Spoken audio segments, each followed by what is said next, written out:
Greetings, welcome yet again to another edition of Top 10 Worst of Lists, the best of worst lists.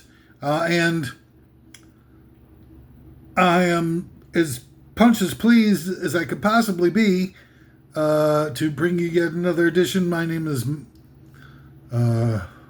Cam Alto, and today's Top 10 Worst of Lists. I'm just like totally psycho over how cool it is. It's top 10 worst songs ever. And there's just such an array of very regrettable, demoralizing, emotionally empty, intellectually obtuse,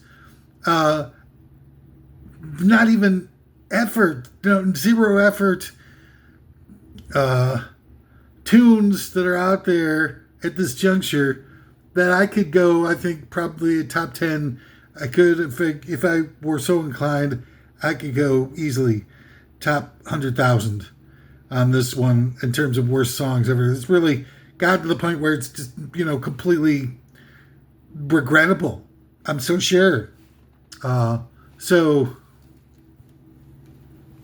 Let's have at it. Oh, but before we get involved with any of the meat and potatoes of today's endeavor, please allow me to provide a little bit of a caveat / disclaimer here that I am not real reliable when it comes to things that most people consider to be normalcy. I don't play by the rules of our despicable overlords, and so especially in the context of having a bunch of dreary sellouts and brown nosers and emotionless zombies festooned across the panoply of corporate dominated media outlets and talk shows. I've never played their game. I don't have the capacity to be able to play their game. I'm just out there doing my thing, playing by my own rules, baby. And I wish that there were a lot more people that were out there doing it, but unfortunately, I'm the last of the, passionate iconoclasts, right? So I'm going to seem weird, and I'm going to have to insist. I know we haven't known each other for a real long time or, been able to share any of the intimate elements that make up our emotional and intellectual makeup, as it were. Wait, did I really say makeup? Our makeup? Components of the characterizations of our intellectual and emotional makeup. There we go. That's a little better. The makeup, our makeup. Really? But a dummy. Why am I listening to this dummy? I don't know. Why are you listening to this dummy?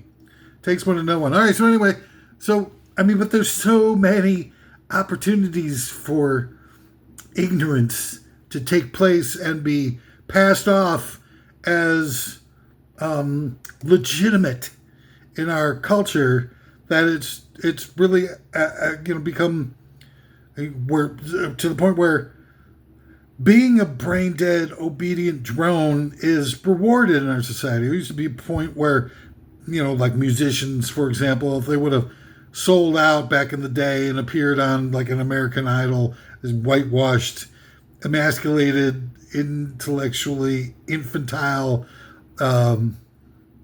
sellout cash grabs, if you would actually participate, you'd be considered like a sellout and your career would be over.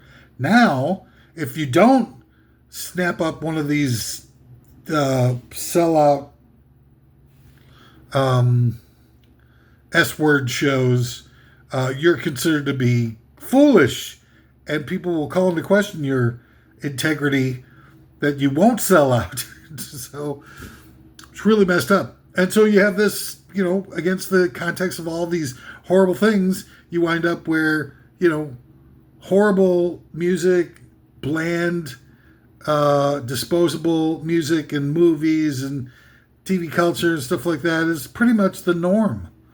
But, again, not the norm for top 10 worst devs.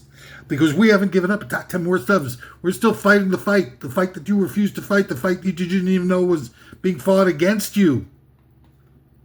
Right? You're just kind of going along going like, oh, how can I embed my head in the sand any deeper? How can I wrap myself in a thicker cocoon? How can I detach myself from the realities of the world around me so that I can just sort of chill out and create an escapist culture at a level that's unsurpassed amounts of, like, the stuff that we're really good at creating in the United States. Number one, a-holes. I mean, leading the world in all of history for the both the frequency and the intensity of a-holes that we're creating. And another one is that comfort foods. Like, I think we've rise up to people looking to try to just completely detach from the world around us and stuff like that. So anyway, top 10 worst songs ever. Wow, what an incredible endeavor this is. And but before we go into that, I'm not partisan either. I'm not going to play your stupid little game anymore. Look, Machiavelli invented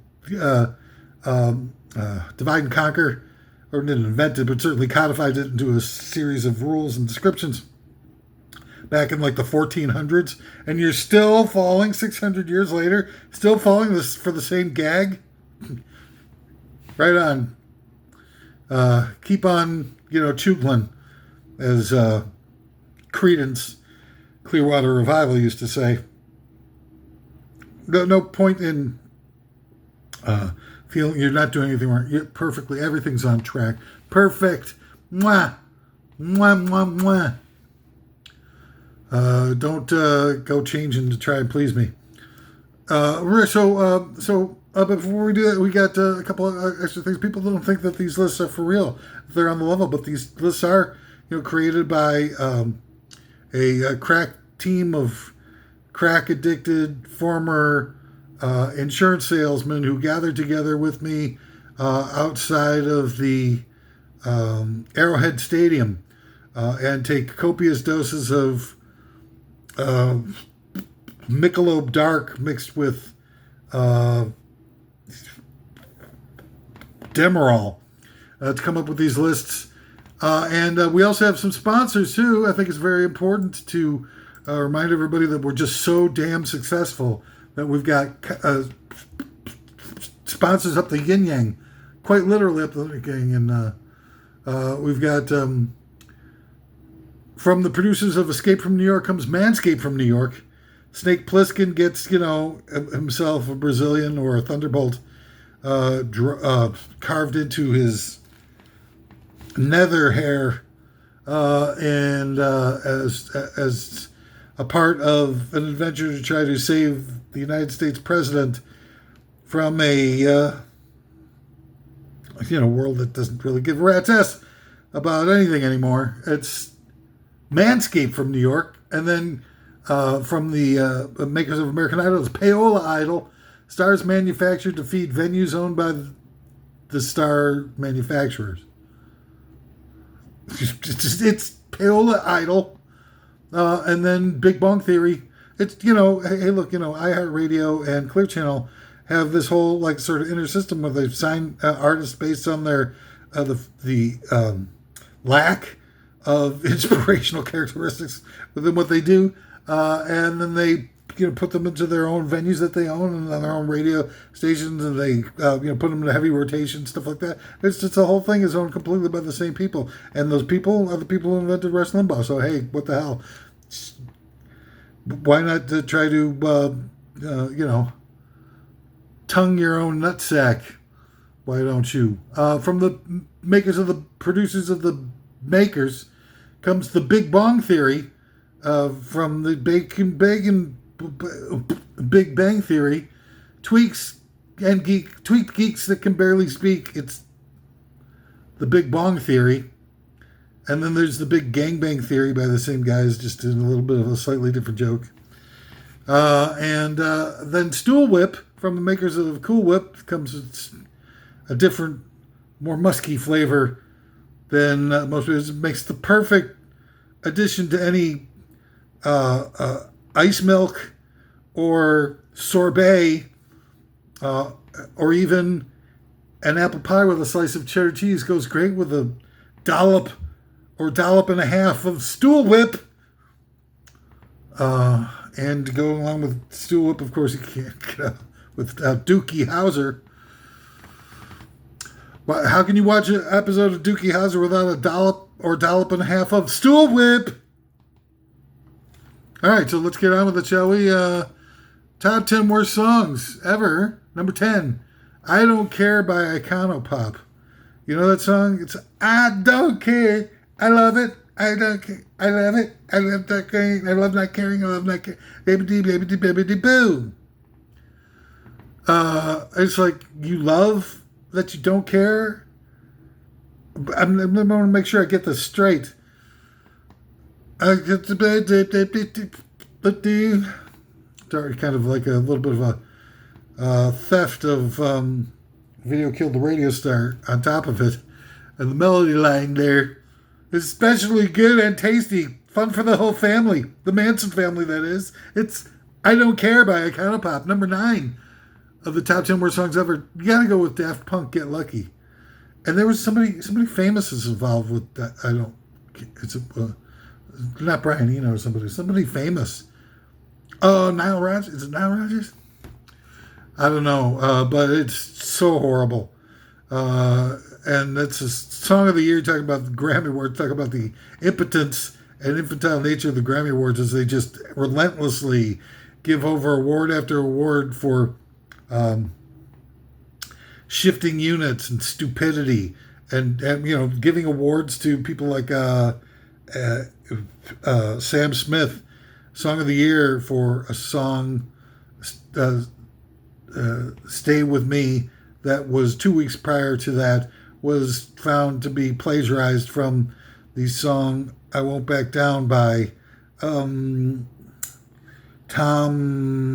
Petty and Jeff Lynne, who would, for many years were very gifted, hardworking songwriters who wound up never getting a Grammy of their own until Sam Smith stole their song and got the Grammy Song of the Year.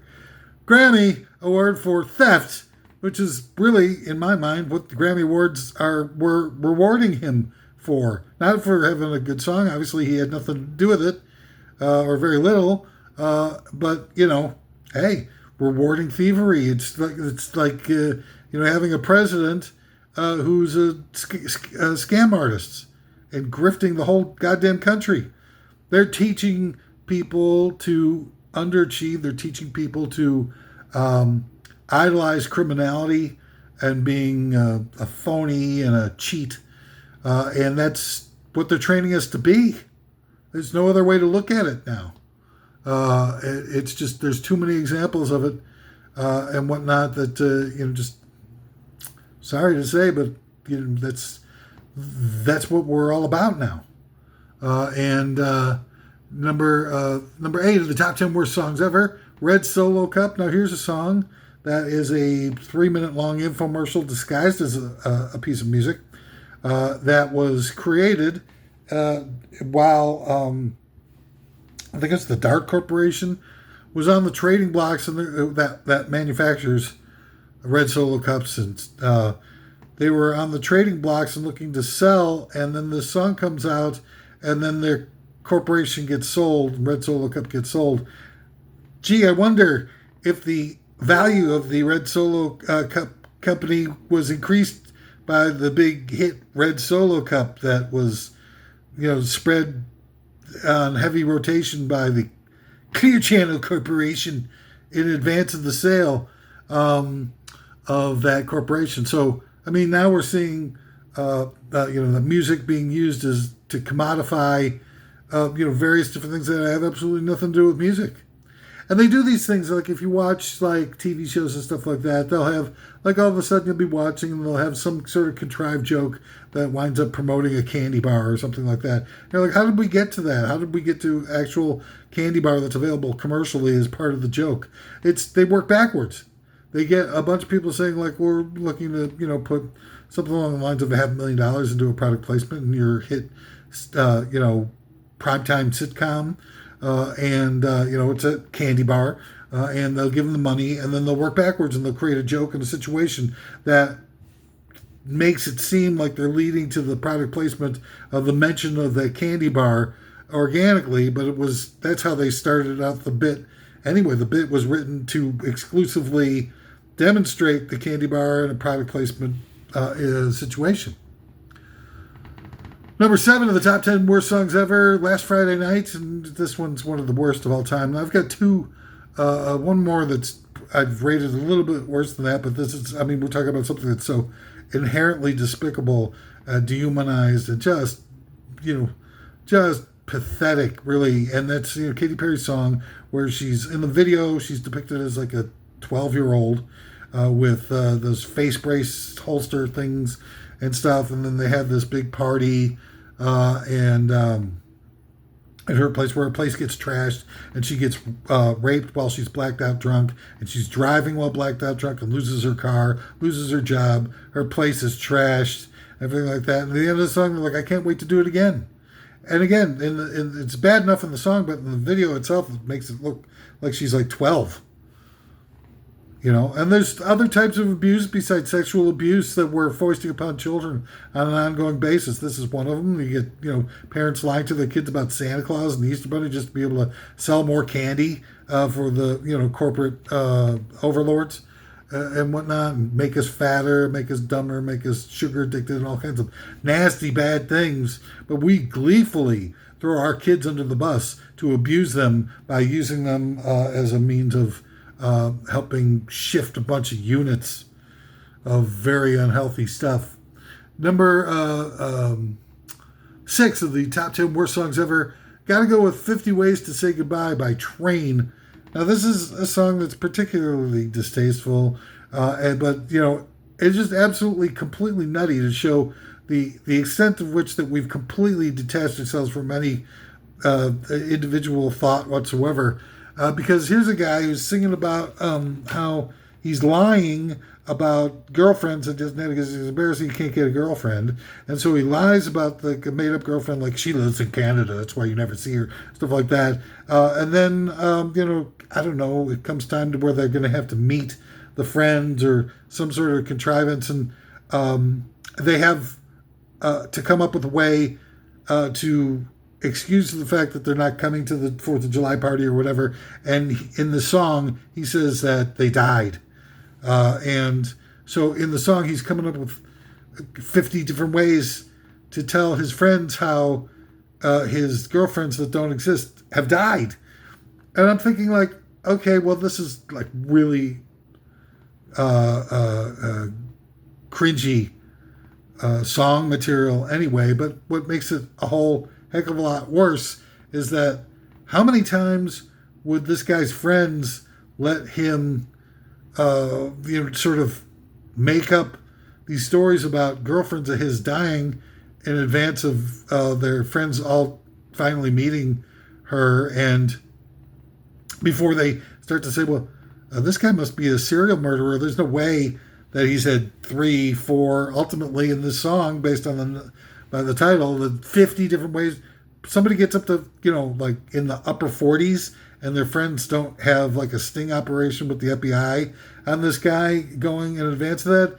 And you got to wonder about the friends. Like, everybody should be rounded up and thrown into jail as accessories after the fact. Because after two, you got to be thinking, like, what's this guy up to? He's got, like, the disappearing girlfriends who wind up dying, like, right before we're supposed to meet him. Like, it would never get to 50 or 40, 49 or whatever, like it does in the song. It'd be like at 2, it would be over.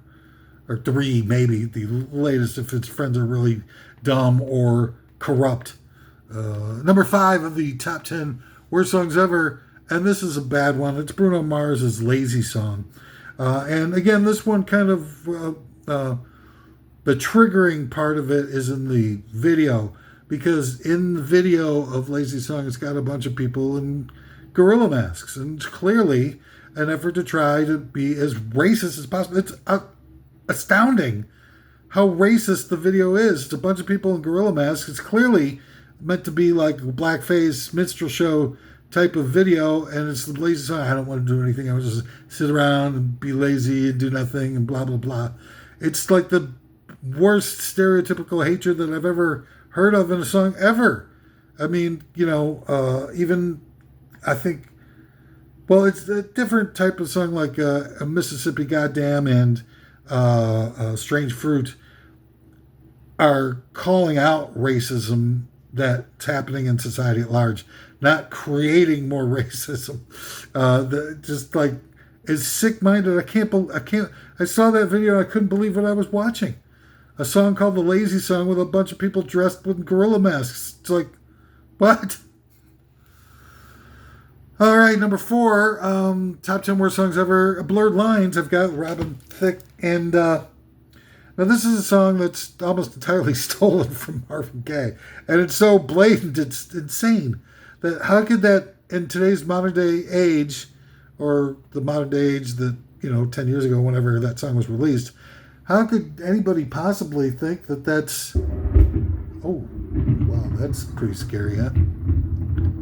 Ooh, Jesus Christ.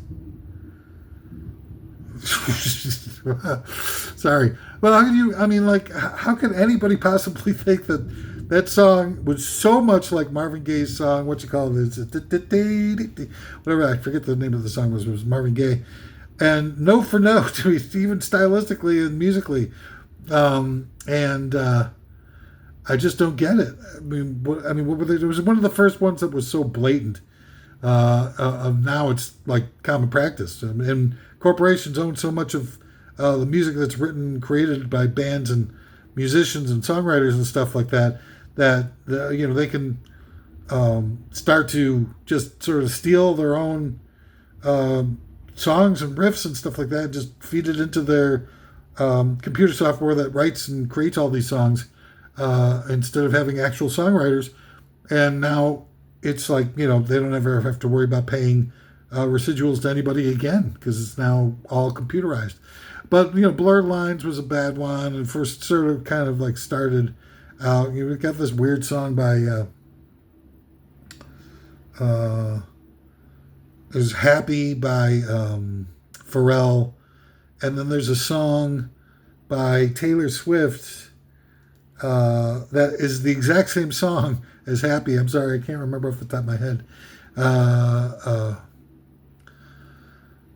And that's just weird. There's, but it's not totally unprecedented. James Brown was so sick and tired of hearing people stealing his riffs that he went ahead and stole the entire music, note for note. Like he actually found the masters or something and stole the music to the David Bowie song "Fame" and used that for his own version of the song, and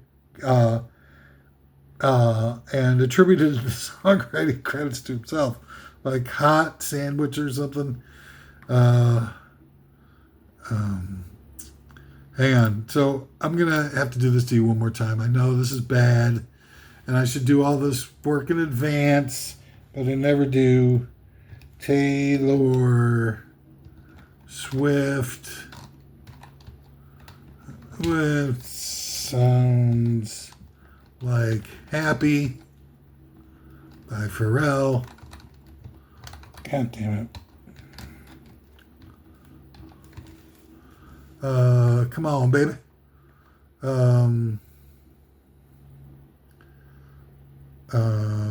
Playlist Taylor Swift. Shake It Off. Shake It Off by Taylor Swift is Happy. It's like the same exact drum beat and music and melody. I don't know. There must be something behind all of it that I just don't know. But it just seems really, like lackluster effort by somebody out there. and with the James Brown one. I always forget this, and I've heard this song a dozen times. Fame. Hot, something. It's hot. Hot. The song is called Hot. I Need to Be Loved, Loved, Loved. Now, if you're a David Bowie fan and you've not heard Hot, I Need to Be Loved, Loved, Loved by James Brown, you're really missing out on a big laugh because it's just so insane. So go check that out if you want to have a little bit of fun on your own time. But do it on your own freaking time. Right now, your ass is mine. Top 10 worst of. Number 3, the top 10 worst songs ever. S&M by Rihanna. And now, I'm not a fan of Rihanna in general. I don't think she's talented. I don't think she has anything to do with the music. Like people like Pink Friday 2 by Nicki Minaj has listed 42 different producers on the song. There's a song out there with credited writers of like 30 different people are credited with writing. A lot of that is because of song samples and stuff. But it really, it's so goddamn disposable that if you have to do a song using 30 different songwriters for the disposable crap that they're passing off as music, the fashion show that is modern day music, things are pretty messed up. Let's try this again. It's going so well. Song with most writing credits. Now hang on there. This is getting good.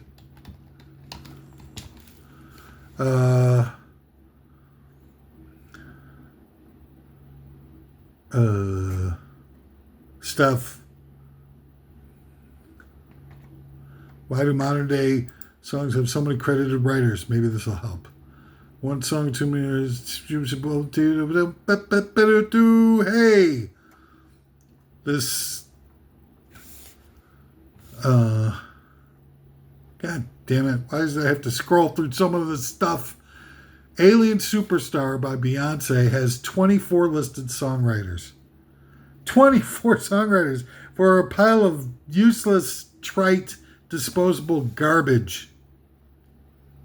I'm sorry. And there's tons of these now. Tons and tons and tons. So, up your nose with the rubber hose. But the thing about S&M Rihanna, number 3 on our list, top 10 worst songs ever, is primarily because this is like the hit song that she released right after she got her head beaten in by Chris Brown. So here's Chris Brown, who, incredibly enough, was never cancel cultured for beating the hell out of Rihanna, and just, became more popular afterwards. He got more heavy rotation spins by Clear Channel again. You see these pathogens coming up on over and over again for various different transgressions and hate crimes against humanity throughout top 10 worst dev lists. But S&M Rihanna, so after he beats the hell out of her, she comes up with a song called S&M where she says how she likes, kind of likes being beat up. She says, sticks and stones may break my bones, but chains and whips excite me. It's like this whole thing was set up like there was a narrative, like scripted, where, she gets her ass whooped and comes up with a song that sort of like validates in a sick way that, women are kind of asking for it. And like, maybe they deserve it, maybe they like it. Which is the same type of thing that you hear on an ongoing basis from the patriarchy. And where they're, saying like, you don't deserve to have a, rights, or whatever. And, Beyonce was a big part of, some of the degradation of, women's rights and things within this framework in this same sort of time frame, where she, has this big tour. She's doing, tons of sales, trying to step out and do some things that are a little bit more challenging intellectually, even though they're all hypocritical and all phony and all written by somebody else that she has nothing to do with. And she calls it My Big Nubian Nose and Lemonade, I think it is, or Partition, not Partition, the other song from Lemonade that she did at the Super Bowl, and where they have, I've got the big Nubian nose and I've got hot sauce in my handbag and all that kind of stuff. And at no point has anybody confused Beyonce for somebody who would have, she doesn't have her natural nose. And can almost guarantee that she doesn't have hot sauce in her own handbag, that she's got handlers if she needs hot sauce or even eats it at all. Handlers that will, and chefs, gourmet chefs and stuff like that will take care of all of her hot sauce needs, so she doesn't have to worry about getting any of it on her delicates and dainties that she keeps in her little clutch. And then she goes, in Partition, talking about how, she is getting ready to go to a big event to honor her, and instead her man friend wants to, bang one out in the limo on the way over, so they never go to the event. And she says over and over again, I just want to be who you want me to be. Totally supplicating her needs to the patriarchy. And it's just a symbolic letdown, the reality of who she really is. And she name checks Monica Lewinsky in that same song. Really? You're supposed to be a lefty, and you're bringing up Monica Lewinsky in one of your songs where you're basically kowtowing to your man's needs. And then she names the tour right around that same time. Her big tour is the Mrs. Carter tour. Once again, sort of like completely kicking any semblance of women's lib to the curb. How come people don't figure this out? Why would people put their fandom into somebody who would do them like that? Put a ring on that. Beyonce, but then Rihanna's singing about, getting her ass whooped and liking it after Chris Brown whooped her ass. It's like this whole thing is just completely manipulative. Number 2 of the top 10 worst songs ever, Die Young by Kesha. Kesha's not somebody who I have any respect for. I don't believe any. I'm not buying any of that stuff between her and her manager and all this stuff. This is a multi-million-dollar sellout. Here's making tons and tons of big, huge, multi-million-dollar spin records that are just completely dehumanizing and intellectually empty. I love it. You want to die young, young, young, die young, die young, die young. It's not a good thing to say to people about, what the hell are you trying to do, Kesha and Team Kesha? And then the number top 10 worst song ever is 50 Ways to Leave Your Lover by Paul Simon. Ooh, that's loud.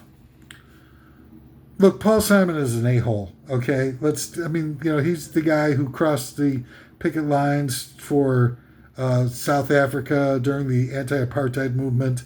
He was the guy. He was the one guy who crossed the lines. And he did it so that he could, work with Lady Smith, Black Mambazo, and other South African artists, and basically appropriate their culture and music by infusing it all into Graceland, and then kicking them to the curb and saying goodbye, thanks for the help. So he crossed the picket line and does everybody else was observing, not playing intensity, not supporting apartheid. Says I don't care, I'm going to do this music. I'm Paul Simon, goddammit. And he had the album before had been, One Trick Pony, which was a real underwhelming, lackluster performance and put his career at risk. And he was like, I don't care, I'm just doing it. And then he kicked all those South African musicians to the curb and went to South America and did the same thing to South American music for his next release. But more than that, this one particular song, 50 Ways to Leave Your Lover, I think everybody thinks, oh, it's so cutesy. Everything, oh, wow, what a fabulous tune. Oh, it's just like the epitome of pop songwriting in the 70s. Wow. Which things were like plain simple like that, where we could have like such simple joy. No, excuse me. Will you please just take a goddamn look at what he's actually saying with the song? I mean, get yourself over the goddamn drummer. Simon had nothing to do with the drummer. It was Steve, it's the Good Life Gad. He came up with that song, drum riff. And Paul Simon's lyrics are all about how to abusively gaslight women to try to sneak out of a relationship instead of being a man. Just say, look, I'm not in love with you anymore, or I mean, you're great, it's me, or any kind of like real excuse face to face, and actually confronting somebody so that you just don't leave them hanging and kind of like abusively hanging. So, I mean, if you look at the lyrics, just slip out the back, Jack. Make a new plan stand. Don't need me to corduroy. Just listen to me. Hop on the bus, Gus. Don't need to discuss much. Just drop off the Keeley and get yourself free. Think about what he's actually saying there. Just dump them, leave them, get out of there. Don't explain yourself. Just dump the keys off and cruise and just ghost them. And that, this is back in the 70s, that was acceptable behavior, but not anymore. And it should have been acceptable behavior back then. But it was, and it's abusive, and it's heartless, and he thinks he's cute, and he thinks he's, like a big man, but he's this tiny little nothing, a speck of a human being, emotionally, integrity-wise, and creatively. And most of his lyrics are all word salad. They're meaningless. He's got a couple of good songs here and there, scattered over a 60-year career. The bulk of his albums are unlistenable. He's got one or two songs per album that's, worth a damn. And he kicked Art Carney, or whatever that guy's name, Art Garfunkel, to the curb. Art Garfunkel was, perhaps the best harmonizing vocalist in all of rock/folk history, and with the most transcendent voice of all time. And if you can't work with that guy, I mean, what the hell's wrong with you? All he's doing is just singing a few backups and occasionally a lead song. I mean, was it really that difficult to, keep the guy around and, just for, I mean, it just doesn't make any sense. And the songs, even I've said this before on a previous episode or two, where, the best of Simon & Garfunkel is an album of a bunch of, forgettable garbage. You got Sound of Silence, which is an epic masterpiece. And you've got Bridge Over Troubled Water, which is fantastic, amazing. And even better, the Central Park Live version of Bridge Over Troubled Water, when Art Garfunkel gets that third verse. It's just, man, I mean, I'm nothing better. But that's it. I'm not, giving him this guy, most of his lyrics are nonsense. And trite and boring. And he's got a couple other decent songs. I mean, Mrs. Robinson, what the hell is Mrs. Robinson? If you'd never heard of the movie, if you didn't know the movie, the song would be completely ridiculous. Joe DiMaggio and Cuckoo Cuckoo, Mrs. Robinson.